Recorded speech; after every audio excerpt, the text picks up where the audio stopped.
Welcome to Klepper's Corner. Today in the news for July 3rd, 2025. Because what better way to prepare for Independence Day than watching democracy pull a hamstring while trying to jump over a flaming dumpster filled with Medicaid cuts, legal chaos, and flies. Yes, literal flies. Don't worry, we'll get there. It's July 3rd, and the fireworks have already started in Congress, in Gaza, in celebrity courtrooms, and apparently in a New Jersey skydiving plane. Strap in. Segment 1, Trump's big, beautiful, bloated bill passes House. Donald Trump's $4.5 trillion tax cut and spending slasherama made it through the House with the grace of a drunk moose on roller skates. It passed 218 to 214, which means 4 Republicans either got bribed, threatened, or confused it with a Cheesecake Factory menu. This thing is like the legislative version of a monster truck rally. Lots of noise, expensive damage, and a small child in the crowd just lost his health insurance. Democrats are calling it a crime scene. Republicans are calling it freedom juice. The CBO is calling it a $3.3 trillion napalm grenade to the national debt. Oh, and 17 million people might lose health insurance. But don't worry, those tax cuts will really help people who own rocket ships and hedge funds. Grandma, she'll be fine, assuming she can survive on Werther's Originals and bingo winnings. This bill includes a plan for a Golden Dome defensive shield because apparently Trump thinks we're living in a crossover episode of The Hunger Games and SimCity. Segment 2, Gaza crisis, aid sites, live ammo, and starvation as strategy.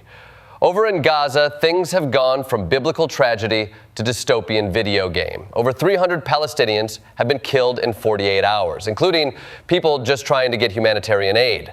Reports say U.S. contractors at aid sites are using live ammo and stun grenades. Nothing says international goodwill like pepper spraying someone for asking for a bottle of water. One UN expert identified over 60 companies profiting from the carnage. That's right, folks. Even genocide has corporate sponsors now. Coming up next, the Gaza Games, brought to you by Pfizer and Raytheon. Get your booster and your bombs. Amnesty International says this is starvation being weaponized. Trump says Israel agreed to a ceasefire. Hamas says they're studying the offer. And we say, can we get a humanitarian drop of common sense, please? Segment 3, Sean Diddy Combs, not so bad boy, still behind bars. Sean Combs, a.k.a. Diddy, Puff Daddy, Love, or that guy who can't catch a break this year, was acquitted on the big charges but still got denied bail. So it's like being told, good news, you're not expelled, but you are grounded until 2040. His family walked out of the courtroom to cheers because nothing says justice like a dude partially convicted of federal crimes getting the same ovation as Taylor Swift at a surprise show. This is peak American justice, confusing, celebrity infused, and slightly off key, like karaoke night at a law school frat house. Segment 4, Medicaid, never heard of her. The big bill slices $1 trillion from Medicaid over 10 years. That's like taking a machete to a sponge. It doesn't do much for your mess, but looks dramatic. Hospitals in rural areas are bracing for closure. Even Republicans like Senator Thom Tillis said, wait, I actually need hospitals in my state. Planned Parenthood could lose $700 million in funding. Translation, more unwanted pregnancies and fewer pap smears. America, where government decides your uterus budget.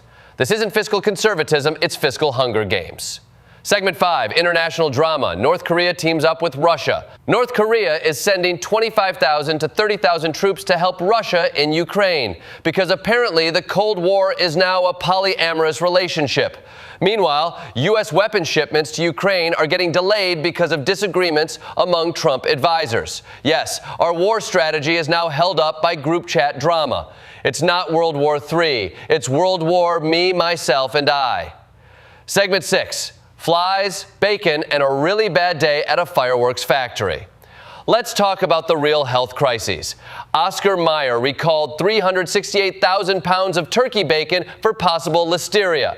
This is huge. That's like if every Whole Foods in the country collectively went vegan out of spite. Meanwhile, the Trump administration is literally breeding and airdropping billions of sterilized flies over Texas and Mexico to fight the screw worm. We have become a nation of biblical plagues. The next step is frogs. Oh, and a fireworks factory exploded in California. If you needed a metaphor for the state of America, that's it. A patriotic bang followed by mass confusion and 7 people missing. Segment 7, sports. Mbappe wins, Goff loses, and Wimbledon goes weird. At Wimbledon, 23 top players were knocked out in round 1, including Coco Gauff. Apparently, this year's Wimbledon has more plot twists than an M. Night Shyamalan movie. On the soccer front, Kylian Mbappe scored for Real Madrid, helping them win in the Club World Cup. It's good to see at least one European competition that doesn't end in tears and Brexit. And in tragic news, Liverpool's Diogo Jota died in a car crash. A reminder that even in the absurdity of the news cycle, life finds a way to humble us. Segment 8, miscellaneous madness, Europe, espionage, and the Dalai Lama lottery. China is in Europe trying to improve relations while denying espionage charges. Switzerland says China and Russia are basically the James Bond villains of modern Europe. China's response? Who? Us? Also, the Chinese government says the next Dalai Lama must be picked via their golden urn system. That's right, enlightenment by raffle. And in fun facts, a Massachusetts volunteer found the holy grail of abolitionist documents, and a beach in Portugal saw cloud formations that looked like God forgot how to use Photoshop. And that's today's news. We've got bombs, bacon, billionaires, and biblical plagues of flies.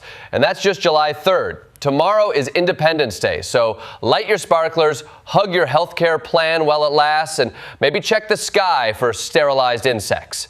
This has been Klepper's Corner. We'll see you next time if the robots, the lobbyists, or the flies don't get us first.